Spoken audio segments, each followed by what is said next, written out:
Welcome to Wait a Minute, Mr. Postman. And today's panelist is Paul Strack. He is the president of Custom XM, which is an Arkansas company located in North Little Rock, Arkansas. Take it away, Paul. Thank you, Timothy. It's my pleasure to be here this afternoon. I appreciate the opportunity, and thank you to the ASBTDC for allowing me to talk about one of my favorite topics, direct mail. The title there, yes, it's from a song one of my daughters informed me. It is also from I guess, a famous TikTok. I wasn't aware of that, but mail has influenced us all our lives, and it continues to have an impact on what we do. It's taken somewhat of a bad rap lately, but I want to talk about the advantages as a small business, the advantages direct mail can have for you and your business. Just a little bit of background on our company. And Timothy, we're having difficulties advancing the slide. So click on your slide. It looks like you lost the focus, so just click on it. There you go. All right, there we go. Here we go. Just a little bit about our company, Custom XM. We're founded in 1966 in North Little Rock by my folks. And since that time, for the past 55 years, we have been providing creative marketing solutions for our clients. Those solutions include printing. We provide promotional products, branded apparel, signs and banners, and we also assist our clients with design and identity campaigns. Back in September, we moved from our location on 18th and Pike in North Little Rock. We waited till the pandemic was in full swing and decided to relocate. And currently we are in the heart of the Argenta Arts District. We love the location. It's a beautiful location at the corner of 7th and Main. What will we discuss today? Well, you think about direct mail, really? Is that still a valid topic? I hope so, and I think you'll find out later with our presentation. I want to present to you some successful direct mail tips during this presentation. We will talk specifically about Every Door Direct Mail, a program that's been around since 2007, 2008. And we're going to compare that to saturation mail. What is better for some geographically local direct mail campaigns? Some of you may not be familiar with informed delivery. It's a free service offered by the USPS, but I think it has marketing advantages as well. And we'll talk about some other ideas. And then at the end, as Tim mentioned, we will open it up for question and answer. When I started preparing for this presentation, I was thinking obviously about marketing channels, direct mail being one of those. I remember many years ago when we talk about the marketing channels available to small businesses, there were 6, 7, 8. And so I was looking for, what is this today? And I saw one topic talking about 51 channels, 51 marketing channels. And I said, oh my gosh, there are not that many. Well, when I looked at the slide, you know, it adds up, and there are some not even listed on here. So with the changes with technology, with social media, there are a plethora of marketing channels that we can use to market our businesses. On the same hand, there is a lot of clutter and a lot of noise. So you look at these and you think, well, my gosh, how many of these do I need to use? On average, I would say successful businesses that market themselves may use anywhere from 3 to 4 to 7 of these. The key is you've got to have a good mix. When I take a look further, I had to dig onto that slide to say, where is direct mail or where is print? And ironically, in this slide, they put it in gray, almost in the background. But I think with today's environment, that print and specifically direct mail still have a relevant component, should be a relevant component of our marketing campaigns. And as I go through this presentation, yes, full disclosure, I make a living selling print. I make a living with direct mail. That's what we've been doing for 50 years. We've changed some of the direction of this, but it's still a strong component of what we do. So I am pro mail. I am pro print. I am not going to try to make this a heavy sales presentation. I want to make it informational for you and give you tips and tricks on how you can use direct mail and other tools to better get your message out there and market your product. When we talk about direct mail, it's interesting some of the stats. And again, part of full disclosure, some of these stats and some of these key points are compiled by the United States Post Office. Some are compiled by the Direct Marketers Association, Marketing and Data Association. So they look for these stats that present our services or direct mail in the best light. But these stats I have seen have held true over many years with respect to the rate of return with the response rate. Some of the latest studies have shown that consumers do react to direct mail in a positive way. It's not as intrusive as digital ads. Some believe that direct mail is more personal than online ads. Direct mail has always had a higher response rate than digital marketing, sometimes up to 5.3% is some of the highest rates we see on the response rate of direct mail. How many people react to your message? Now, there's no debating that direct mail is more expensive than digital marketing. So you have to look at the cost and the return on investment on that. But for response rates, direct mail has proven to be effective. And I will contend that in current times, there's more of an opportunity. We hear so much about millennials and how we market to millennials. And if you're like me, you still think millennials are 18 to 25-year-olds. This year, many millennials will be turning 40 years old. Hard to believe. It is a very large demographic, one of the largest purchasing power of the demographics. And studies have shown that they respond favorably to direct mail. They have been bombarded their whole life with electronic media, digital ads. And so while I don't know that everybody has that smile on their face when they go to the mailbox each day, it is a positive experience. One of the things that you will hear me say throughout this presentation is going to be focused on your list, your direct mail list. There is a good, better, best approach to databases and lists, and there are good, better, best approaches to how we market using these lists. So I just keep that in mind, but the point being, the better the list, the better your response rates. This next slide, just more of a tongue-in-cheek, but direct mail, unlike many uses of digital or email or digital mail or some household products, direct mail doesn't spoil. Direct mail has a long shelf life. On average, a direct mail piece is retained for 17 days. It may sit around, it may be in a stack of papers, it may be in other areas of the house, but it does have a shelf life compared to an email or a digital ad, which has a lifespan of 7 seconds on average. Bread and the other items, again, just to show you a comparison. But one story I like to share regarding a shelf life of a direct mail piece. In 2019, we sent out a campaign for college. We were marketing our service to local colleges.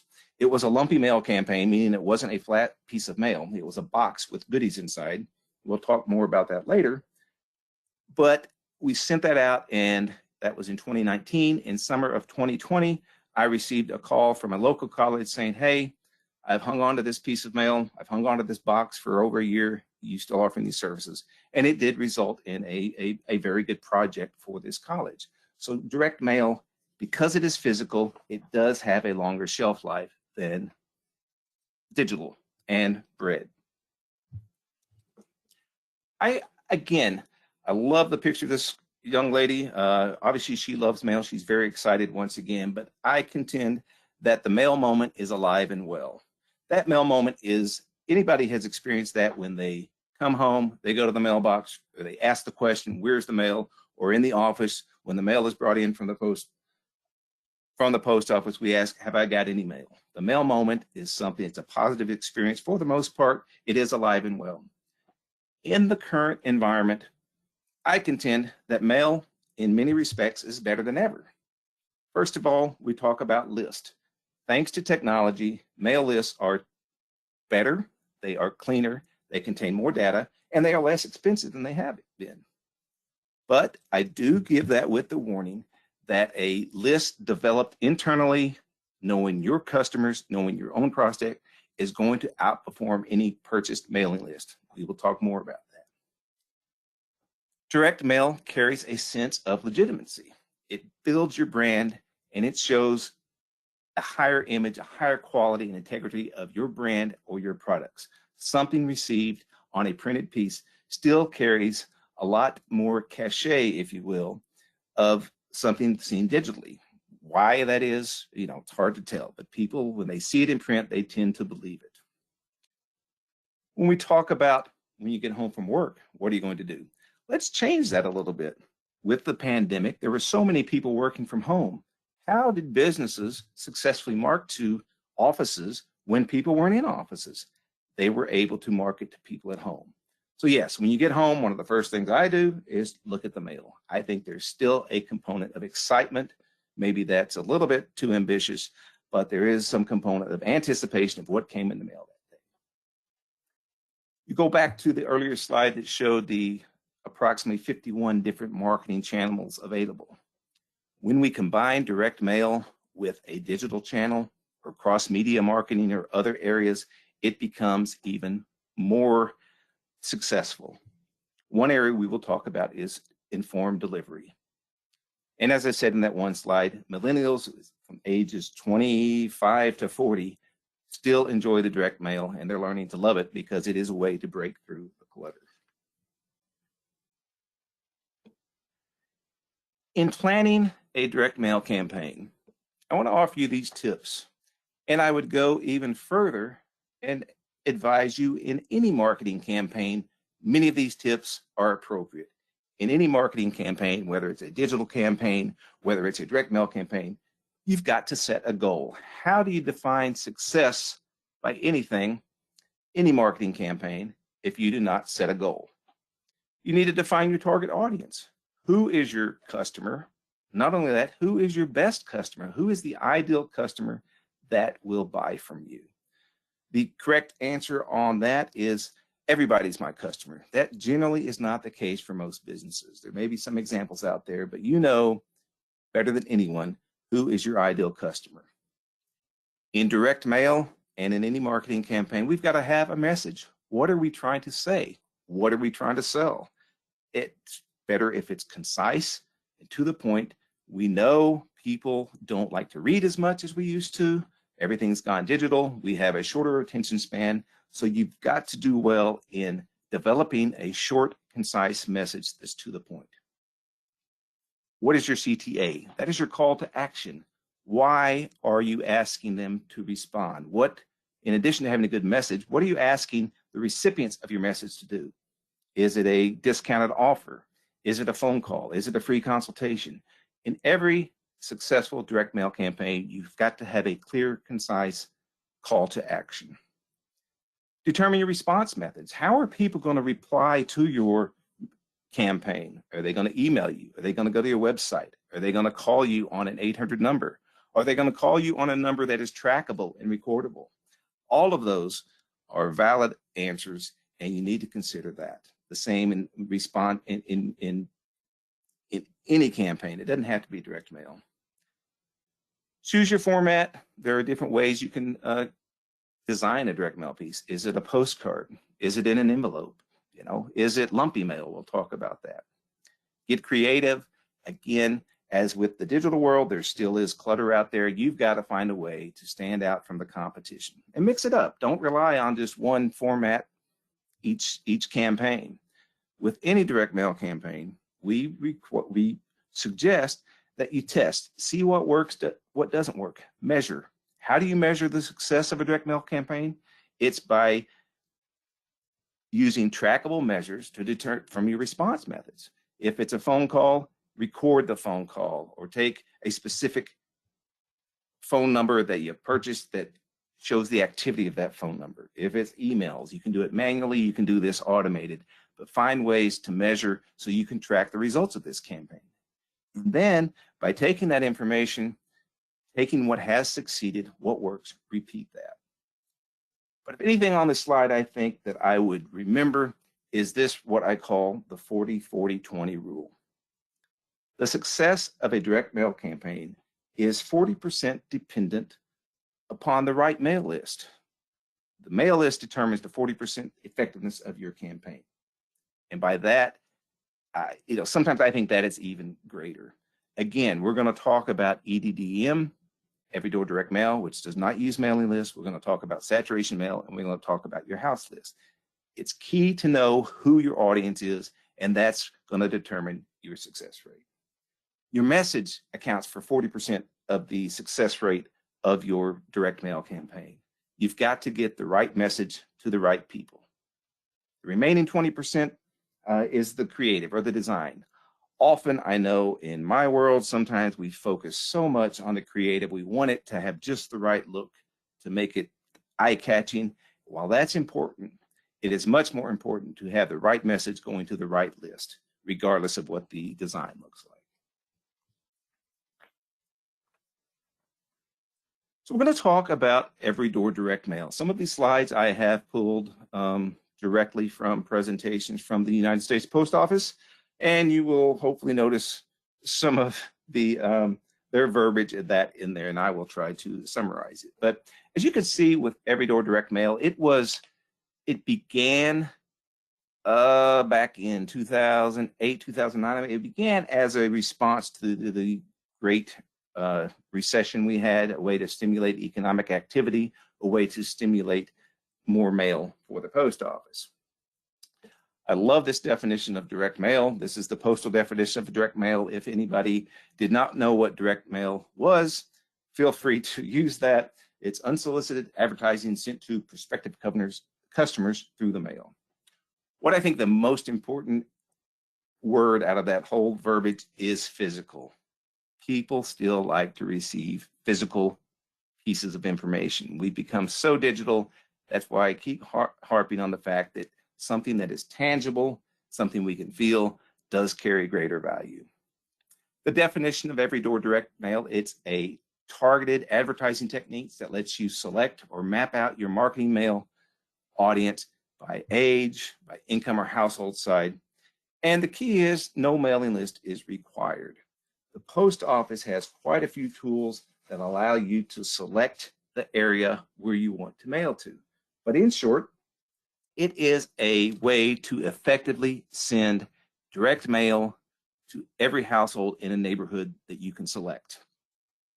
There are two options with every door direct mail. I want to focus on the second one because I think that is probably the most difficult. It's kind of a DIY operation. Every door direct mail retail allows a business to enter the mail at their local post office. You have to have a minimum of 200 pieces. You can't have more than 500 pieces in one day. That sounds easy. There is some paperwork involved, but every business can do that. You have to fill out some requirements, but you do not have to have a postal permit. Every door direct mail that list providers, or more specifically, mail houses, mail providers, printing companies like myself, we use the business mail entry unit where we have a permit with the mail office. We take the pieces, we bundle them accordingly, we take them to the post office for you. You don't have a 5,000 piece maximum restriction per day. But every door direct mail mailing, again, it's bundled in such a way that it is in the, how am I trying to explain this? It allows the postal delivery person to hit every household on his or her route. We bundle the pieces by that specific route. As the postal carrier goes door to door, he or she will drop that in each mailbox. So every house, every residence, every PO in that neighborhood will receive a piece. The posted rates for an every door direct mail piece are a little bit lower than your standard mail, quite a bit lower, approximately 18 cents a piece. It doesn't require a mailing list. The postal pieces will say postal customer, resident, or something like that. There's no address printed on them. That's all. Most of ours, when we send out, they say postal customer. Every door direct mail does have some mail piece design restrictions. Again, for postal standards, these are more what considered a flat. So you won't see every door direct mail in the shape of a letter. They have to be at least or no more than 15 inches long or 12 inches high or 3/4 of an inch thick. On that side, on the length or on the width, they can't be more than, or they have to be at least 10.5 inches long or 6.125 inches high or 1/4 inch thick. So there are some restrictions. You have to, if you're trying to do this yourself, it can be done. You have to, there's a quite a bit of information on the postal website. I will give that that log on shortly. But the reason the postal, the mail is less expensive is because you are hitting every area. You're doing a saturation mailing, if you will, hitting every area, every household within a certain neighborhood. And that's what every door direct mail is about. When you think if you want to saturate a neighborhood, that is the way to go with this. If you look at the bottom of the slide, the website down at the bottom, EDDM USPS.com. That is a website that I think for the U.S. Postal Service standpoint, it is a good user-facing tool. It allows you to go online, input your address. On that, I would input your store address, your location, and then you can search for the routes in and around your area, the neighborhoods you want to hit. In this particular graphic, you see on the right-hand side of the Maumelle zip code 72113, the areas highlighted in blue. Those are routes that are highlighted. In this particular screenshot, I have highlighted 700 residential routes. Certain, it shows certain income levels, certain age levels, the breakdown of that. So you can select those. And again, I encourage all of you just to learn more about Every Door Direct Mail. This is a good tool to visually see who you want to target and how you want to target them.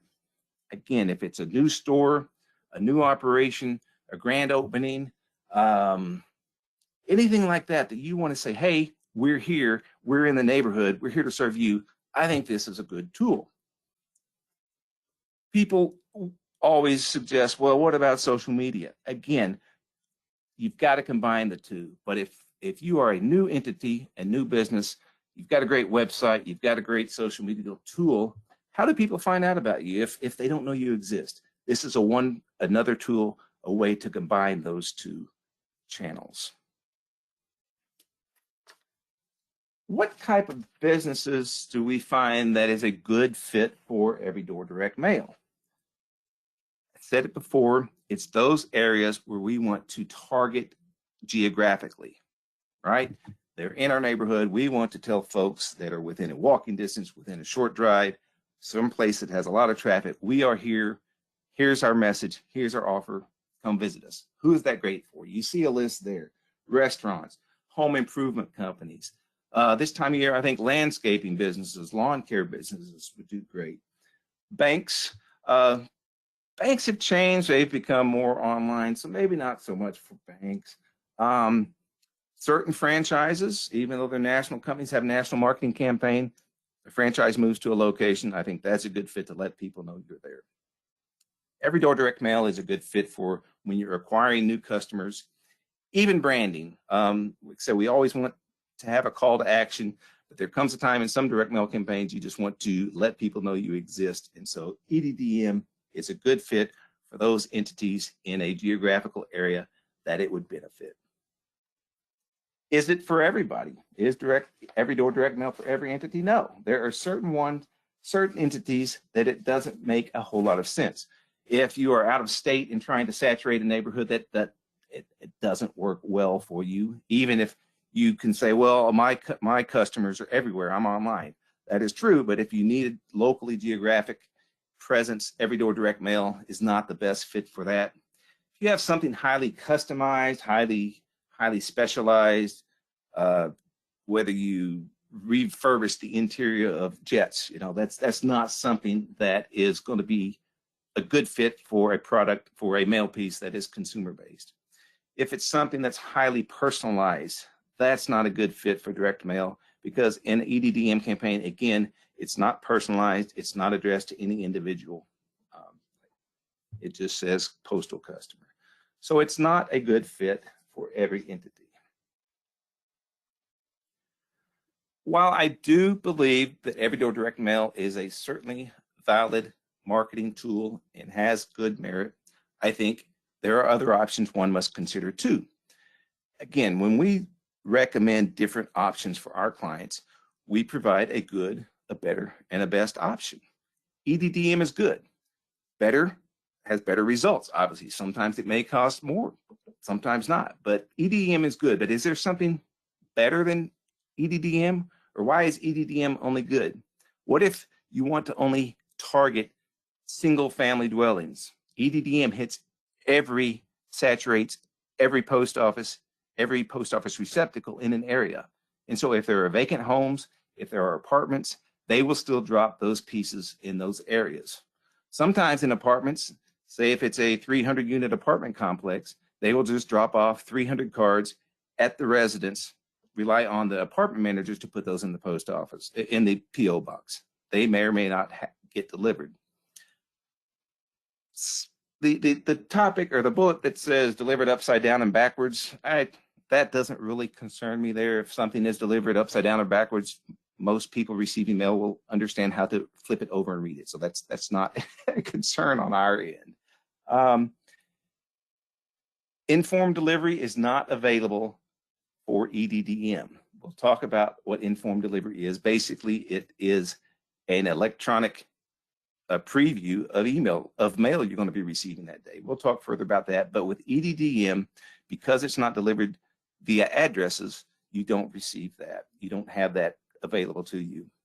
And what I will show you here shortly is that while everyday direct mail postage is cheaper than standard postage, it is higher than some options with addressed mail. We'll talk about that.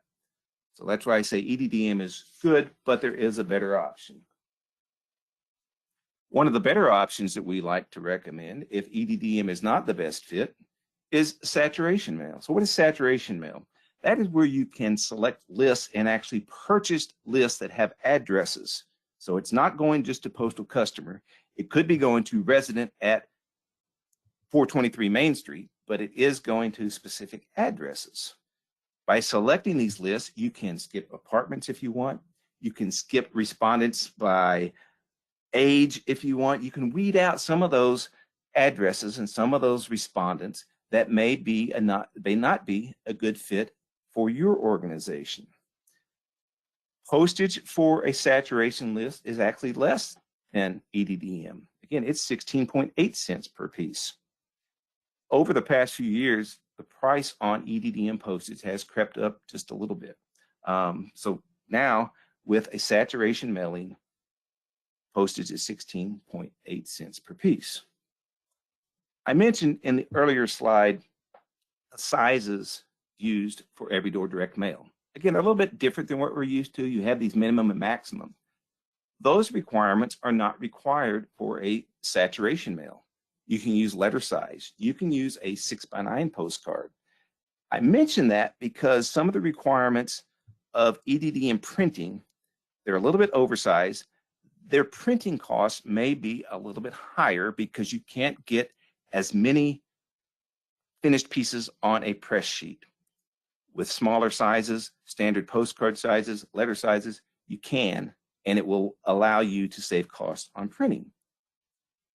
With EDDM, again, using a print provider or a mail house, you don't have to drive to individual post offices like you do if you're doing EDDM retail. Take it to the business mail entry unit, one spot, it's taken care of. So, I want you to consider that as an option. For example, we are currently working on a direct mail campaign for a local dry cleaners. They were looking at a local neighborhood area, and we first started looking at EDDM. When we looked at the areas they were targeting, I believe it came back to about 15,000 addresses or houses or residences. And it was a little more than their budget. Well, then we looked and I said, well, let's look at what areas specifically you want to target.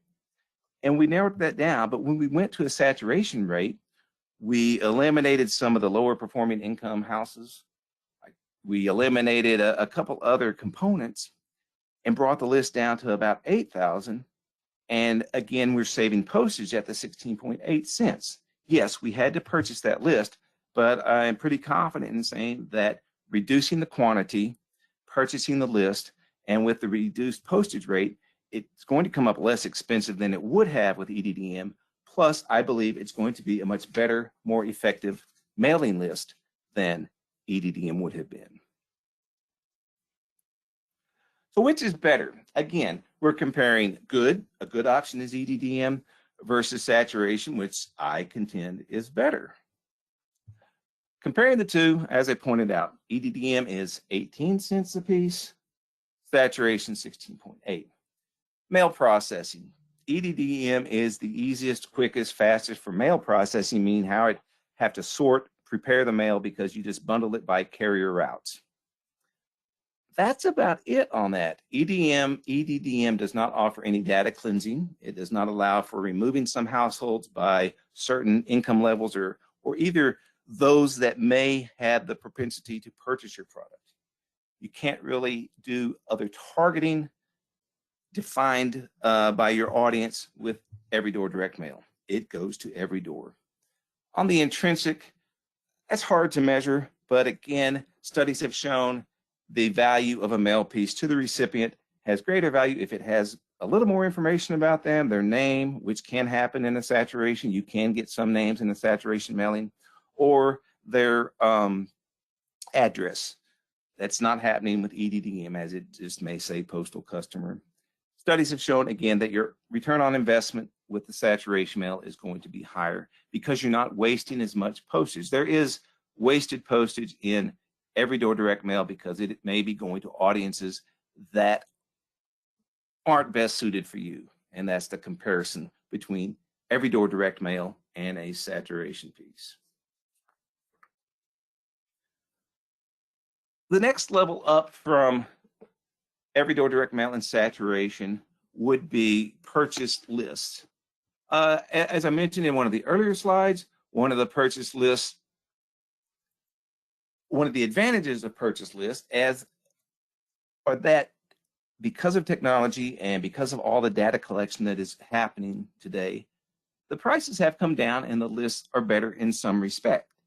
If you know your audience, you can purchase lists based on the demographics, their age, how long they've been in the home. We have done a couple of mailings for a home improvement company, and they like to target homeowners in certain areas who have been in their home or have a home that is older than 25 years old. Why is that? Because homes greater than 25 years old need new windows or new decks or new siding, and so that's who they target. They based it on the year the home was built. In businesses, you can target by certain industries, by revenues, by employment size, and those type factors. So that would be the next level up of a targeted list. These are addressed to the individuals or are addressed to the businesses. They can be more personalized based upon that information, but it's incumbent upon you, the business owner, the more you know about your clients, the more you know about your prospects, the better the list is going to be. I will say this about purchase lists. While they have improved over the years, they are still filled with inaccuracies. For instance, we recently completed a direct mail campaign for a local school district. It was to encourage parents to register their kids for the upcoming school year. When that direct mail piece hit, there were complaints that they don't have any kids. Why did you send me this mail piece? This person no longer lives here, things like that.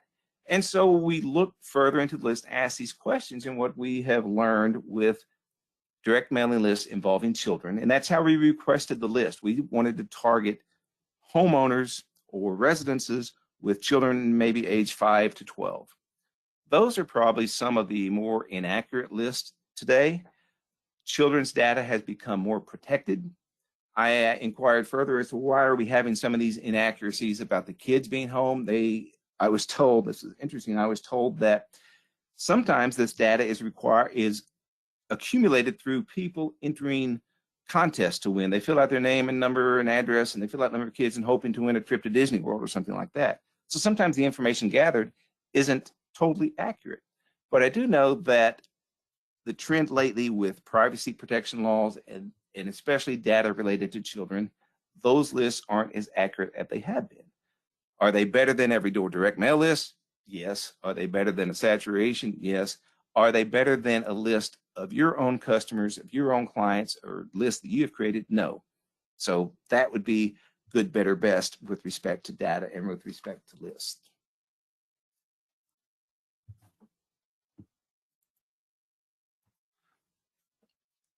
Another way to target your direct mail, to target your audience, and that is key in any campaign, is look at, even if you think of the slide that showed the post office tool of how you select an area.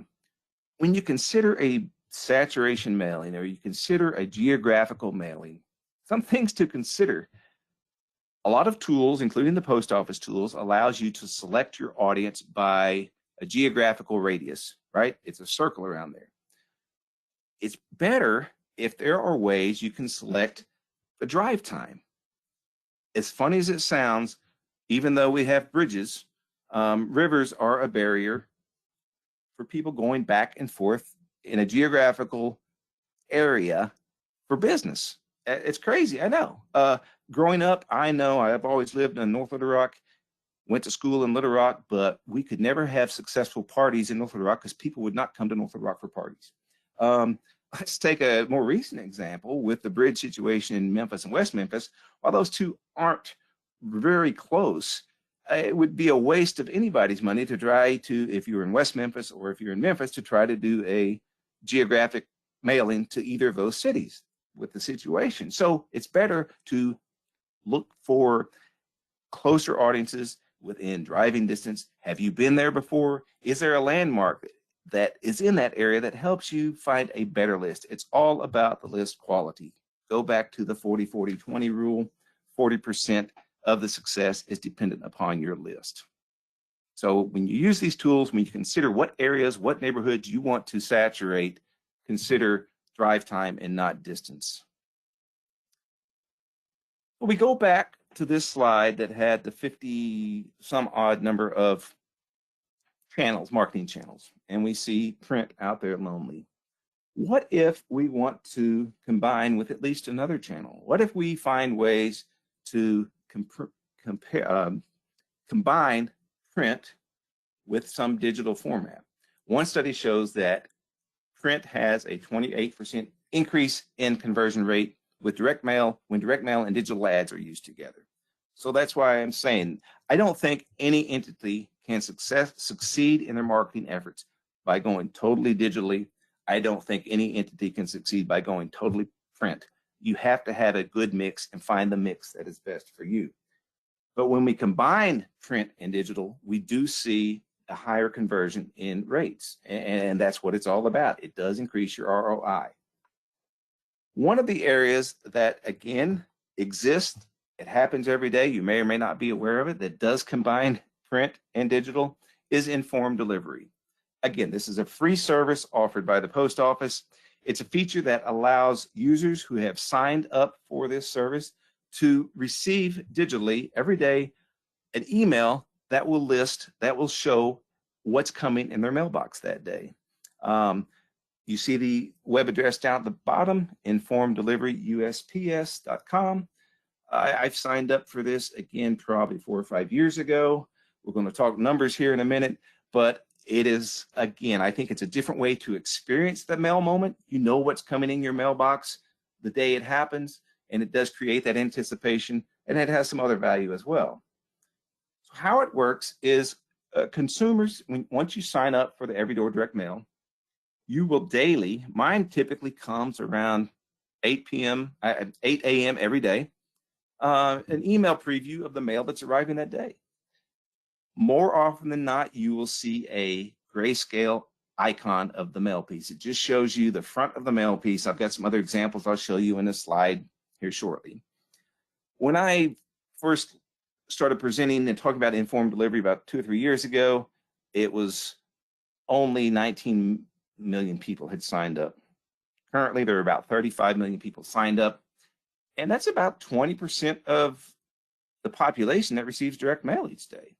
The signups are increasing about 1.3 million per month. And again, if you haven't signed up, I encourage you to do so. But what I find more interesting are some of the bottom 2 statistics.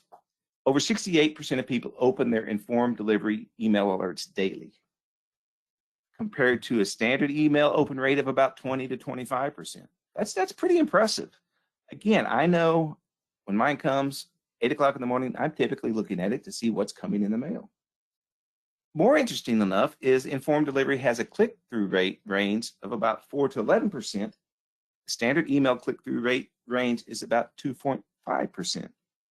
Okay, so we'll talk about this click-through rate range, but I want you to notice in the slide, the graphic of the person holding their phone, you see the grayscale chase, the chase mail piece in grayscale, but above it you see the other one of designer's collection in color.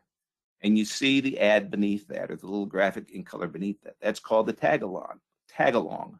So that's how businesses are taking advantage of this. They are combining their direct mail with an informed delivery campaign that when the user receives their email notification, not only is the graphic of the mail piece in color, it also has a hyperlink directly to their web or to their offer. And that's where we're seeing the higher click-through rates. But we'll talk about that shortly. Again, this is just a scan of one of my own personal emails that I have received. Now, that was not anyone I got excited about that day. I got a bill from a credit card, a bill from the insurance, and a letter from the state of Arkansas Revenue Department. I'm sure it was not any refund. Again, I show you this to kind of see the expectation of what your email would look like. You can see the address at informeddelivery.usps.com. How does this work for businesses? Well, business mailers can integrate colorful and interactive campaigns as well. Again, when a business signs up for this, you can see the difference. The save the date below, it's grayscale. The color icon is representation of the mail piece above. Where you see the headphones, that is a hyperlink. You touch that, it takes you directly to their website or to their offer. When I had looked before, it's probably a year or so ago, at that time, there were only about 900 active business campaigns utilizing this. That has increased. I was unable to find new statistics on that, but it is rare that I see the color ads and that in these campaigns. So I think it's an opportunity for businesses to use as well. I have 3 more shots of actual emails that I received where you see the businesses using that. The one on the left, American Girl campaign, we did receive an American Girl catalog with this mailing. You had the hyperlink. What I found that is interesting is I do have 2 daughters. They are aged 21 and 23. And so it was misplaced. It was a wasted mailing campaign because they have outgrown the American Girl years ago. You see where Centerpoint Energy in the middle slide is using that. Again, asking us to go paperless. I tap on the tag along ad at the bottom and it takes me how to sign up for paperless billing. And then in the far right, that was a mailing we did for ourselves. It was a promotional piece. You can see our grayscale ad above, and then you see the tag along ad in color. What's interesting with this is our studies have shown, or studies that partners we work with have shown, that in using the grayscale image and the color tag along, it has a higher response rate than if both images are in color. All right. Move to this next slide. So informed delivery is one way we can integrate direct mail with electronic. There are other tools too that I think are very effective in increasing the effectiveness of direct mail. Bottom right, this is free. QR codes, a QR code or quick response code, while they were popular, again, going back 2007, 2008, they were talked about. I don't know if they ever became popular. Marketers such as myself used them quite a bit, but they never really caught on because you had to download an app, scan the code, and then it would take you to a non-responsive website. Now, most all phones, if you open your camera, scan a QR code, it will take you directly to the link provided by that QR code. There's no downloading an app. I would encourage in any mailing, you start including a QR code as a response mechanism. That can help your call to action. Giving a coupon, making an offer, have them scan that code from your direct mail piece. It takes them directly to where you need them to go, whether it's a downloadable coupon, whether it's a website, whether it's an email, I would encourage using QR codes. I mentioned lumpy mail. I am a strong proponent of lumpy mail, and it does not have to be just boxes you've seen in this photograph. Lumpy mail is anything that's a little bit thicker than mail. It could be a padded envelope. It could be a small box. It could be a large box. Something that stands out from your typical 6x9 postcard. People like to get things like that in the mail. We've all seen videos of the unboxing experience. The use of lumpy mail will greatly increase response rate. And then finally, other services offered, omnichannel marketing.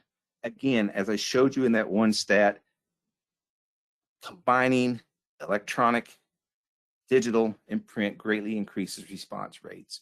There are tools now that allow you to combine your direct mail piece with matching ads fed on Instagram and Facebook, matching ads in Google.